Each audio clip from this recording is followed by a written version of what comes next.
इनसे मिलो। ये है विनोद जी, बहुत नाम है इनका और 15 साल से इलेक्ट्रिशियन हैं। बहुत अनुभवी भी हैं। पुरानी वायरिंग बदलना, मोटर की वाइंडिंग करना, बिजली के पॉइंट ठीक करने से लेकर नई बिल्डिंग की पूरी वायरिंग करने का भी अनुभव है इन्हें। उनका कहना है कि अपने लंबे अनुभव में उन्होंने जो जरूरी सबक सीखा है, अपनी सेफ्टी पर सबसे ज्यादा ध्यान देना, क्योंकि छोटी सी लापरवाही से भी बड़ा नुकसान हो सकता है। विनोद जी कहते हैं कि जब उन्होंने काम शुरू किया था तो उन्हें कई तरह की छोटी दुर्घटनाओं का सामना करना पड़ता था, जैसे कि बिजली के झटके लगना, लेकिन अब वो इस बात का ध्यान रखते हैं कि वो और उनकी टीम सेफ्टी के नियमों का सख्ती से पालन करें और हर समय सतर्क रहें। नमस्ते भाइयों, आइए इन नियमों को समझने की कोशिश करते हैं और कैसे इन्हें अपनाकर आप भी सुरक्षित रह सकते हैं। जैसा कि आप जानते हैं कि हमारा शरीर बिजली का अच्छा कंडक्टर है। बिजली का कोई भी सोर्स शरीर के अंग के संपर्क में आकर बिजली का झटका दे सकता है, जो त्वचा, मांसपेशियां या बालों से पूरे शरीर में फैल जाता है। एक इंसान जो मिनिमम करंट महसूस कर सकता है, वह करंट टाइप एसी या डीसी और फ्रीक्वेंसी पर निर्भर करता है। एक व्यक्ति 50 से 60 हर्ट्ज पर कम से कम 1 मिली एम्पेयर एसी या 5 मिली एम्पेयर डीसी करंट महसूस कर सकता है। अगर करंट इससे ज्यादा हो तो इसका असर मांसपेशियों पर पड़ता है, जिसे फिब्रिलेशन कहते हैं। इससे हृदय गति भी रुक सकती है। 60 मिली एम्पेयर एसी या 300 से 500 milli ampere DC current fibrillation का कारण बन सकता है। बिजली का झटका बहुत दर्ददायक होता है और सांस भी रोक सकती है। आपको दिल का दौरा भी पड़ सकता है, जो जानलेवा साबित हो सकता है।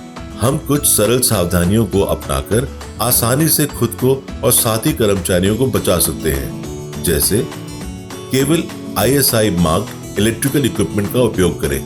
लोड के अनुसार पर्याप्त क्षमता वाली MCB और ELCB या RCCB का उपयोग अनिवार्य रूप से किया जाना चाहिए।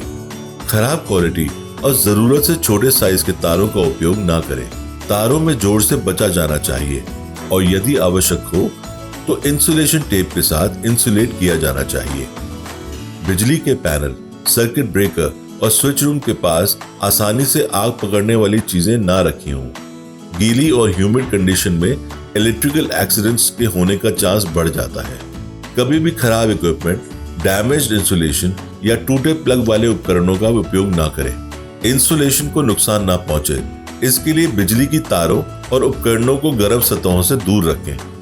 काम शुरू करने से पहले बहुत सतर्क रहें और बिजली बंद होने तक हाई वोल्टेज तारों के पास ना जाएं। कम से कम 20 फुट की दूरी रखें। अगर तार जंप और स्पार्किंग कर रहे हो तो आप इनसे दूर भाग जाएं।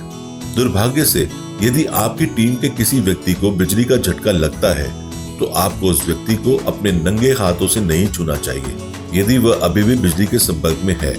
आइए ये भी समझने की कोशिश करें कि हम उसे कैसे बचा सकते हैं। बिजली का झटका लगने वाले व्यक्ति को बिजली के सोर्स से डिस्कनेक्ट करने की आवश्यकता होती है। डिस्कनेक्टिंग स्विच ब्रेकर की पहचान की जानी चाहिए और उसे तुरंत बंद कर देना चाहिए।